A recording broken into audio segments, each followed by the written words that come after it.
मेरे चैनल में आपका स्वागत है। सबसे पहले सभी को प्रणाम। आज हम समुद्र मंथन कहानी के बारे में जानेंगे।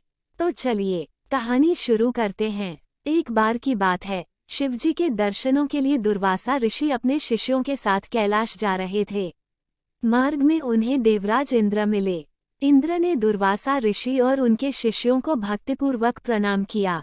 तब दुर्वासा ने इंद्र को आशीर्वाद देकर विष्णु भगवान का पारिजात पुष्प प्रदान किया। इंद्रासन के गर्भ में चूर इंद्र ने उस पुष्प को अपने ऐरावत हाथी के मस्तक पर रख दिया। उस पुष्प का स्पर्श होते ही ऐरावत सहसा विष्णु भगवान के समान तेजस्वी हो गया। उसने इंद्र का परित्याग कर दिया और उस दिव्य पुष्प को कुचलते हुए वन की ओर चला गया। इंद्र द्वारा भगवान विष्णु के पुष्प का तिरस्कार होते देखकर दुर्वासा ऋषि के क्रोध की सीमा न रही। उन्होंने देवराज इंद्र को श्री लक्ष्मी से हीन हो जाने का शाप दे दिया। दुर्वासा मुनि के शाप के फलस्वरूप लक्ष्मी उसी क्षण स्वर्गलोक को छोड़कर अदृश्य हो गईं। लक्ष्मी के चले जाने से इंद्र आदि देवता निर्बल और श्रीहीन हो गए। उनका वैभव लुप्त हो गया। इंद्र को बलहीन जानकर दैत्यों ने स्वर्ग पर आक्रमण कर दिया और देवगण को पराजित करके स्वर्ग के राज्य पर अपनी परचम फहरा दिया। तब इंद्र देवगुरु बृहस्पति और अन्य देवताओं के साथ ब्रह्माजी की सभा में उपस्थित हुए। तब ब्रह्माजी बोले, देवेंद्र, भगवान विष्णु के भोगरूपी पुष्प का अपमान करने के कारण रुष्ट होकर भगवती लक्ष्मी तुम्हारे पास से चली गई हैं। उन्हें पुनः प्रसन्न करने के लिए तुम भगवान नारायण की कृपा दृष्टि प्राप्त करो। उनके आशीर्वाद से तुम्हें खोया वैभव पुनः मिल जाएगा। इस प्रकार ब्रह्माजी ने इंद्र को आश्वस्त किया और उन्हें लेकर भगवान विष्णु की शरण में पहुँचे। वहाँ परब्रह्म भगवान विष्णु भगवती लक्ष्मी के साथ विराजमान थे। देवगण भगवान विष्णु की स्तुति करते हुए बोले, भगवान, आपके श्रीचरणों में हमारा बारंबार प्रणाम। भगवान, हम सब जिस उद्देश्य से आपकी शरण में आए हैं, कृपा करके आप उसे पूरा कीजिए। दुर्वासा ऋषि के शाप के कारण माता लक्ष्मी हमसे रूठ गई हैं और दैत्यों ने हमें पराजित कर स्वर्ग पर अधिकार कर लिया है। अब हम आपकी शरण में हैं, हमारी रक्षा कीजिए। भगवान विष्णु त्रिकालदर्शी हैं। वे पल भर में ही देवताओं के मन की बात जान गए। तब वे देवगण से बोले, देवगण, मेरी बात ध्यानपूर्वक सुने, क्योंकि केवल यही तुम्हारे कल्याण का उपाय है। दैत्यों पर इस समय काल की विशेष कृपा है, इसलिए जब तक तुम्हारे उत्कर्ष और दैत्यों के पतन का समय नहीं आता, तब तक तुम उनसे संधि कर लो। क्षीरसागर के गर्भ में अनेक दिव्य पदार्थों के साथ साथ अमृत भी छिपा है। उसे पीने वाले के सामने मृत्यु भी पराजित हो जाती है।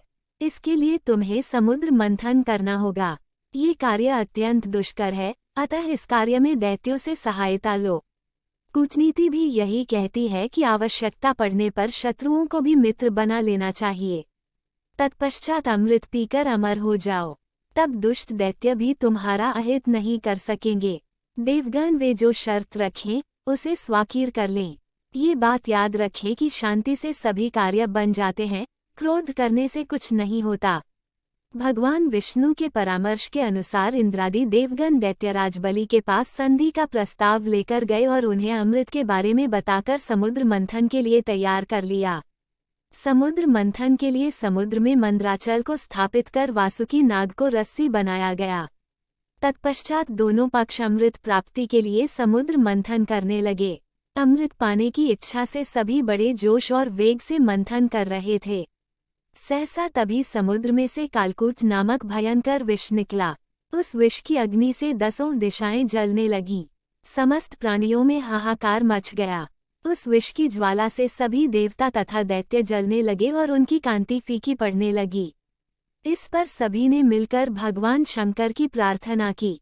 उनकी प्रार्थना पर महादेव जी उस विष को हथेली पर रखकर उसे पी गए, किंतु उसे कंठ से नीचे नहीं उतरने दिया। उस कालकूट विष के प्रभाव से शिव जी का कंठ नीला पड़ गया।